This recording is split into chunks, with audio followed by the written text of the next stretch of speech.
మీకు తెలుసా, అది క్రీస్తు పూర్వం 12వ శతాబ్దం నాటి సంగతి.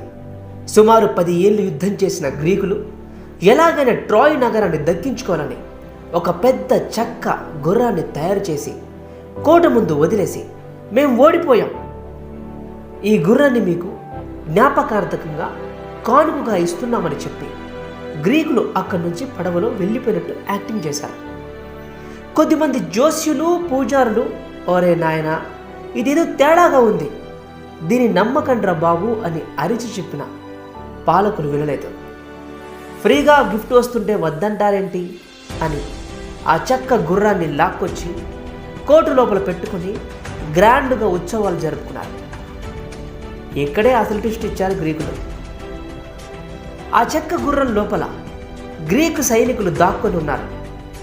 అందరూ నిద్రపోయాక వాళ్ళు బయటకు వచ్చి కోట గేట్లు తెరిచారు.